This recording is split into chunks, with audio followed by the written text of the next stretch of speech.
Não existe mais a Cracolândia, a velha Cracolândia, deteriorada, a serviço da droga, a serviço do crime, cada vez mais uma página virada na história de São Paulo. Então nós vamos fazer um grande programa habitacional. Nós conseguimos mudar a cara da região. A Cracolândia acabou, e acabou mesmo, não volta mais.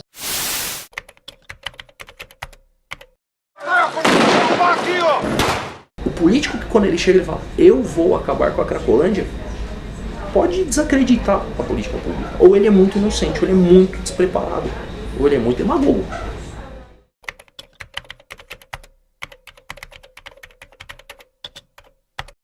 O que seria a Cracolândia?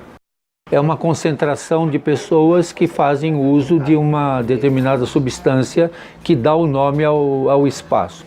Agora tem um ponto interessante que é quando é que isso vira uma questão, quando é que isso vira uma questão pública, quando é que isso vira uma questão de Estado, uma questão de política pública. Quanto mais visível esses corpos para a cidade, né? E quanto mais eles provocam, ameaçam, quanto mais eles dizem nós somos fortes juntos, mais problema público você tem. Nem toda Cracolândia vira um problema público, algumas Cracolândias são mais problemas públicos. E a do centro de São Paulo, sem dúvida, é a maior delas. Lohane, você está há quanto tempo aqui na Cracolândia? Eu estou na Cracolândia há 3 meses. Você veio de onde? Eu vim de Campinas. De lá você também estava em território assim? De uso também, em situações de rua, né? Antes do uso a gente já está em situações de rua. Uns por vergonha de voltar para casa, outros por desfazerem das casas e outros por falta de aceitação. E isso aconteceu com você? No meu caso, eu já estou em situação de rua já faz alguns anos, por conta de não aceitação da minha família.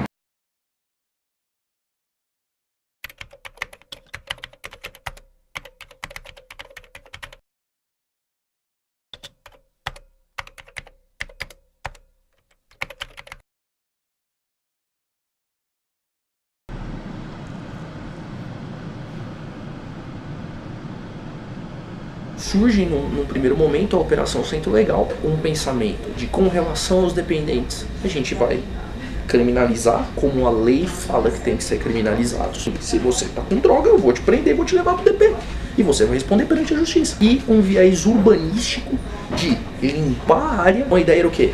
Espalha, prende quem tem que prender, prende o traficante, mas por consequência prende o usuário, limpa o espaço urbano e privatiza o espaço urbano. Isso era só uma maneira de você cansar as pessoas para elas pedirem para serem internadas ou para elas irem embora do território. Foi exatamente nessa época que a gente teve um aumento de cenas de uso no município de São Paulo como um todo. E aí, em 2013, você começa a mapear várias cracolandinhas no município.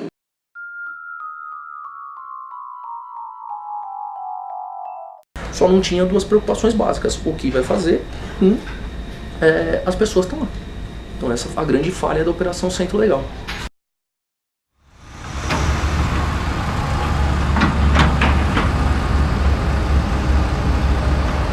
A Operação Centro Legal tinha o viés da qualificação urbana, da limpeza do espaço urbano, de propiciar a segurança pública, prendendo o traficante, prendendo o dependente, e o projeto Nova Luz era a ala urbanística. Quando você fala em revitalização urbana, enfim, nossa, essas questões passaram por tantas coisas. Primeiro para dizer que não era um lugar sem vida, então que ele tinha muita vida ali, você estava ali revitalizando o quê, né? A ideia de revitalização parece que não tinha vida antes que você vai dar vida. Uma reorganização imobiliária em prol da especulação imobiliária, de construção de grandes empreendimentos, que não vai favorecer as pessoas que moram lá, eu acho que isso é, no mínimo, imoral. Se a gente está falando de política pública, a política pública tem que ser para as pessoas que têm a necessidade ali. Se há uma intenção, né, de melhoria da região, por que essas pessoas não estão incluídas nesse projeto?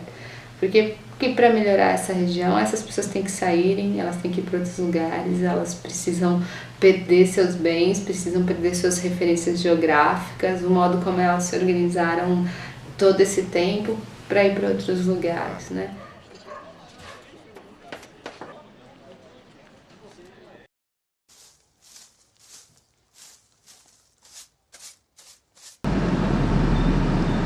Braçabertos tem um mérito, né, que tentou fazer uma política com essa população, né, e não só sobre essa população.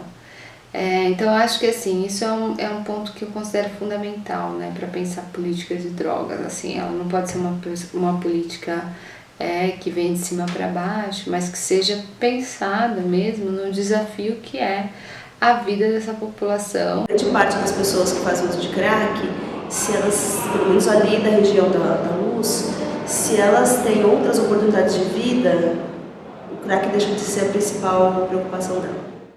Meu nome é Bruna Marquezine, esse é meu quarto onde eu moro, que foi oferecido do antigo projeto do De Braços Abertos. E moro aqui sozinha hoje, graças a Deus. Aqui são minhas roupas, aqui é meu armarinho, esse daqui é meu leãozinho. Ali as minhas outras coisas, que são meus produtos higiênicos, minha cama, meus bichinhos que eu gosto demais, bastante. E minhas coisinhas, meu quarto é bem simples, mas graças a Deus moro aqui.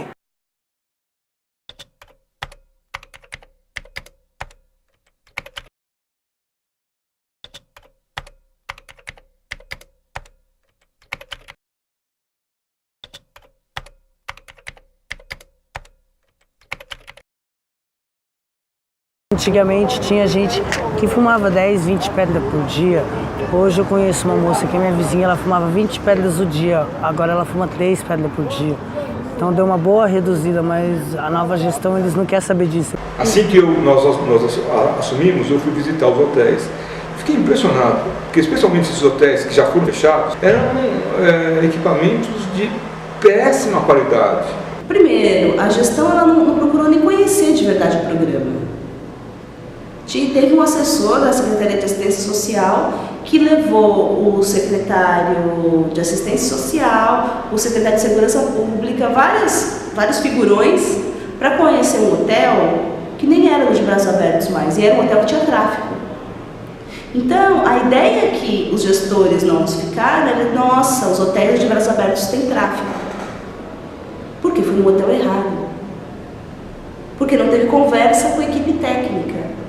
Porque não teve conversa e nem leram os documentos da transição. A gente tinha tudo documentado e ninguém leu nada.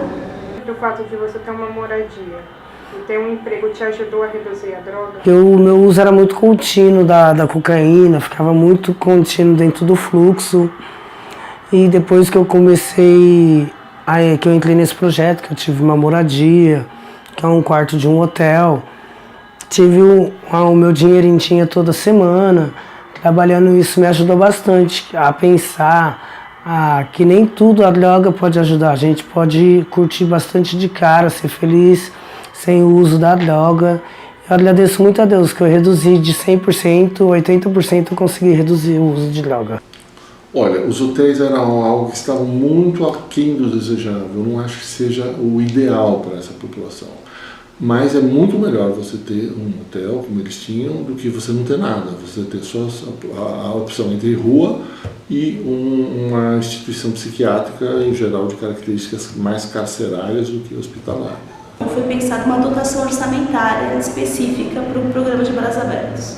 Então ele acabou ficando muito, dinheiro para pagar hotel e bolsa de trabalho, dinheiro para pagar não sei o que, de tal secretaria. Então assim, não tinha uma dotação orçamentária específica do De Braços Abertos. Então ele acabou ficando meio Frankenstein nesse sentido. Como é que você faz política decente? Primeiro você precisa ter força política e você precisa ter dinheiro, de verdade. Então não dá para achar que você vai resolver uma questão complicada com poucos recursos. Um dos problemas dos Braços Abertos foi que não tinha qualidade nessa infraestrutura destinada a essa população. 2 anos, você não avalia quase nada. 3 anos, mais ou menos. 4 anos, você começa a ver as coisas. Né? Então, a política pública demora para implementar, demora para você colher, fazer o monitoramento e avaliação, né? Para pensar o que precisa ser aprimorado.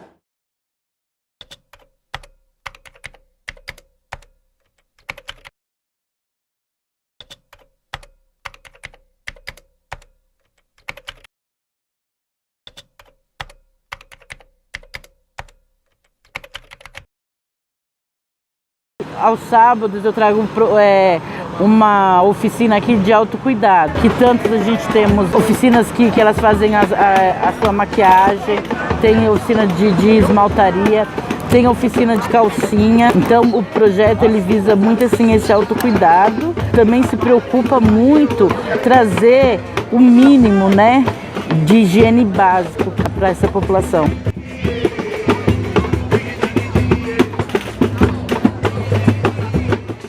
Se tivesse mais entendimento, se tivesse mais compreensão, eu acho, e menos julgamento, as coisas seriam bem menos complicadas. Para ambas as partes, tanto do usuário, tanto da família ou dos amigos que estão em volta e que está aceitando. E o que você espera? Você espera conseguir um emprego? Quais são as suas perspectivas? Eu espero conseguir ter forças para ir embora da Cracolândia. E você espera que o Estado te ajude com o que exatamente? É aí que tá, né? Eu estou disposta a me entregar para um trabalho, a um curso ou qualquer coisa que vai me tirar dessa rotina, pelo menos semanalmente, entendeu? Que eu vá me ocupar durante a semana, que eu tenha compromissos, que eu tenha coisas para fazer que vai ser para o meu benefício e ser aceito pela política da cidade. Mas o problema é eles te aceitarem. O problema é eles me aceitarem.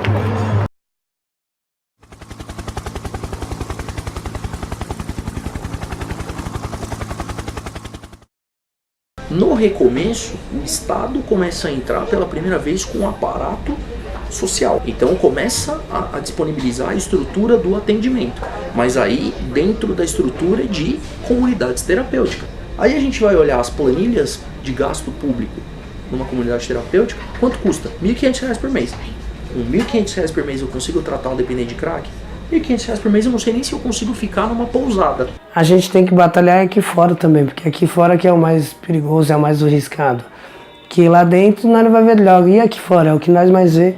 E adianta eu ficar 6 ou 9 meses internado, quando sair a primeira coisa que eu ver é uma droga, bater uma abstinência enorme e foi usar, acabar com tudo que eu fiz. Então o Estado ele consegue dar esse choque inicial, sai da droga, mas e o choque social? Qual é o seu emprego?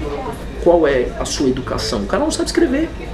E isso a comunidade terapêutica ela acaba não oferecendo. Educação, emprego, relações sociais. Comunidade terapêutica não tem que existir? Não, nós reconhecemos que comunidades terapêuticas são necessárias para um processo de recuperação de dependente químico. São todos os casos? Não. Tem pessoas que não precisam ir para uma comunidade terapêutica, não necessita ir. Quem avalia isso? A equipe médica. A ideia que a gente tenha para uma política pública é a maior leque de opções. Então, se a gente tivesse um recomeço que tivesse interligado ali com de braços abertos, por exemplo, e que o recomeço não fizesse só encaminhamento para comunidades terapêuticas, a gente conseguiria ter um leque ali. Aqui é a Fernanda, minha mãe de consideração, meu pai de consideração, ela e o marido dela, o Lucas e a Fernanda.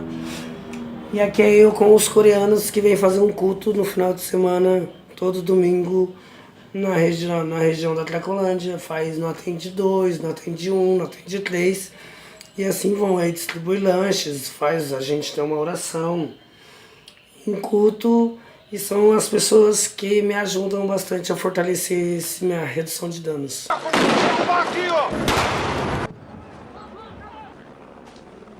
O Redenção hoje, ele tem um espaço que fica ali na Princesa Isabel. Ele não é o CAPS ainda não está pronto. Nós não temos uma equipe multidisciplinar, multiprofissional.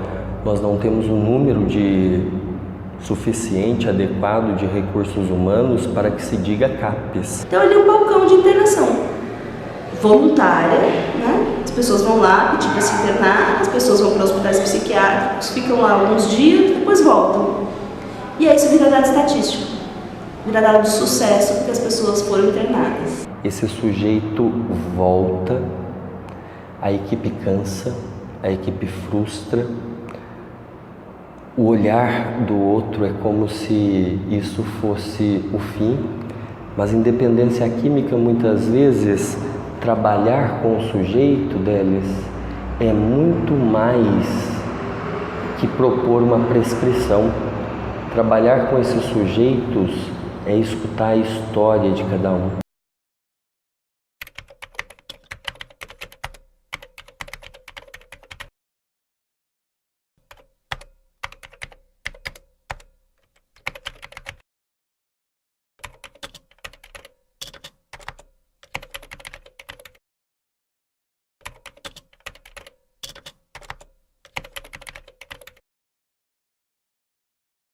De onde veio a inspiração para pintar essa música aí? Eu acredito que por ter uma admiração pelo pessoal que trabalha na rua, aí tanto na Cracolândia como em São Paulo inteiro, para ajudar a gente que estamos em situação de rua, eu fiz uma homenagem a eles, né, e tal. Por que a cor escura, a cor cinza?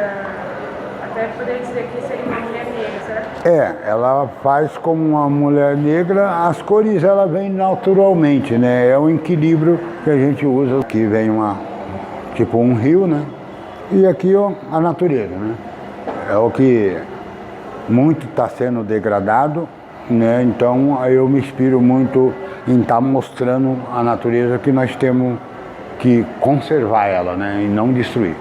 Então você tem o CAPS, que as pessoas procuram para internação voluntária, né? Aí agora a gente tem o Redenção na Rua, que é esse atendimento à demanda, né, na rua, mas a leitura que eu faço é um processo em construção.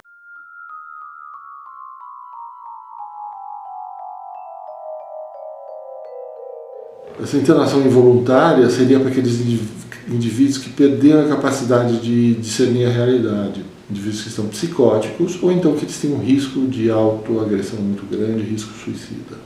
Tirando essas situações, não se justifica nenhum tipo de internação compulsória. Ou seja, a grande maioria dos dependentes químicos não é nem psicótica e nem tem um risco suicida. Então não se justifica uma internação involuntária. A grande maioria deles precisa só de um tratamento ambulatorial muito bem feito, com equipe multidisciplinar, multifacetado, que é muito mais barato do que uma internação e é muito mais eficaz.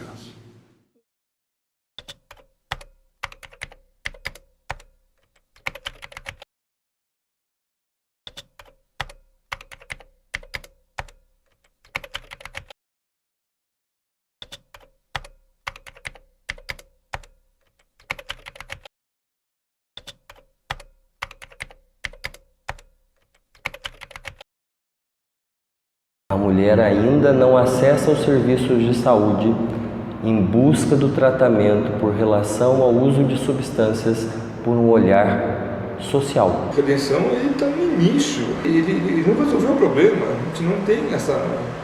Nós gostaríamos muito de ter resolvido, não sei se o redenção ou qualquer programa no estado todo de São Paulo, qualquer programa que venha a tratar de pessoas com drogas, não no estado, no Brasil todo, qualquer programa do mundo todo vai resolver essa questão.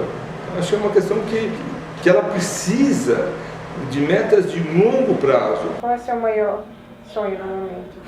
Meu maior sonho é sair totalmente do uso da droga e terminar minha faculdade de engenharia civil, que eu fiz 2 semestres e eu tenho fé em Deus que eu vou conseguir. E como você avalia a postura da PM e da GCM? Então, a conduta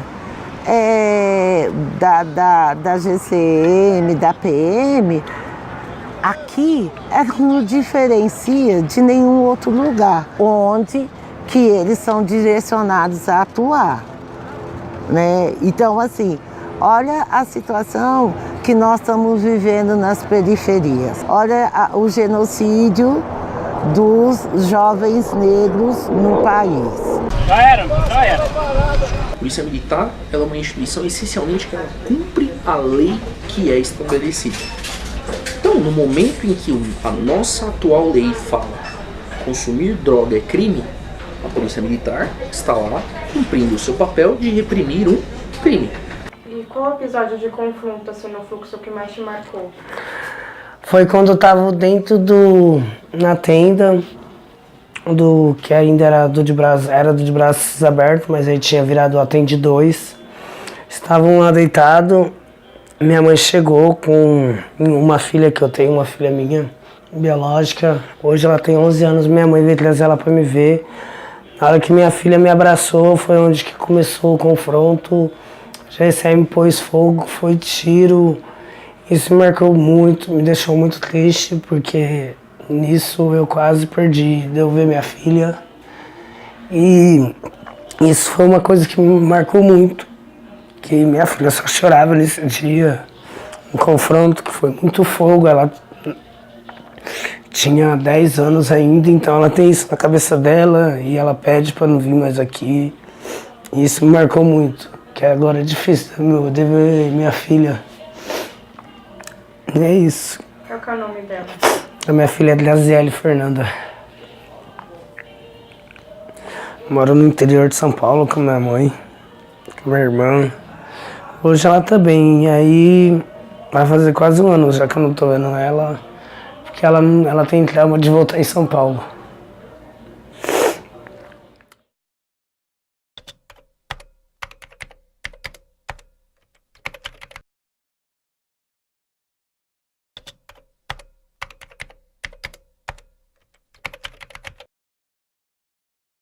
Você tem o SUS, que trabalha e regula todo o sistema de saúde no país. Você tem o SUAS, que é o Sistema Único de Assistência Social, que regula todo o sistema de proteção social no país. A política de drogas não tem. O que acontece hoje? Se você for pegar nos estados federados hoje e na União, cada área acha que a política de drogas está sobre a ótica de uma área de política pública. A política pública ela tem que ser política de Estado. Porque não pode acontecer o que aconteceu de muda governo, desmantela tudo que foi construído, muda governo, desmantela. Porque isso vira um eterno tapa-buraco e que quem é alvo dessa política pública fica muito vulnerável. A minha crítica é quando temos um modelo só, seja só abstinência, quem não tiver em abstinência não recebe o tratamento, seja só redução de danos, não oferecendo abstinência para aqueles pacientes que querem se tratar, fica um programa, ou de um lado ou de outro, um pouco mais, não vou dizer religioso, mas um pouco mais radical. Não adianta eu acreditar só na redução de danos, ou eu acreditar só na abstinência. Nós precisamos entender que quem vai se beneficiar com isso e quem tem que ter a sua escolha é o paciente. Política pública não pode ter achismo. Você tem que ter evidências científicas, você tem que ter parâmetros. Então você não pode fazer uma política pública, eu acho que se eu fizer isso vai dar certo. Que é um pouco essas lógicas, são experimentos sociais de políticas públicas sociais, né? Quando você tem uma relação sistêmica, você diz, olha, está regulamentado por uma lei federal, está sistematizado por leis estaduais e está executado por leis municipais. Qual que é a política pública para as pessoas que tiveram privação de liberdade? Então você sai da prisão e aí? Você pega a criança e adolescente que viveu institucionalizado, completou 18 anos, qual que é a política pública voltada para eles? Então você vai percebendo que aqui acaba sendo um grande centro de acolhida para todos os descartáveis da sociedade. As pessoas precisam tomar consciência que nós temos um fenômeno social aí nas ruas mostrando o resultado, que é a Cracolândia. É que o fenômeno social está lá atrás, está dentro de casa. O mundo se divide em dois, eu falo à noite. O mundo se divide em dois. Pra quem não me conhece, meu nome é Cauex, muito prazer. Vou rimar o outro mundo que ninguém quer ver. O mundo onde não se distingue o amor da maldade, que ganha vida quando escurece nossa cidade. Veja aqueles pivetes procurando alguma coisa no chão, estão na noia do crack curtindo sua ilusão. Cabeça no inverso pode ser um calibre fatal, onde você se direciona do bem para o mal. Ninguém arrasta ninguém pra lugar nenhum. Você vai se quiser, cada um sabe o que faz. Agindo de forma violenta vai encontrar a paz. Pro seu espírito, pro seu coração. Mente alucinada torna-se um turbilhão de decepção, criando ilusão da gente de se tornar um bom vivão um dia certamente, de ter um carro, dinheiro, uma mina da hora e sair desse veneno em que vive agora. Aí a polícia chega, muda o réu de novo. Homens suicidas segregando seu próprio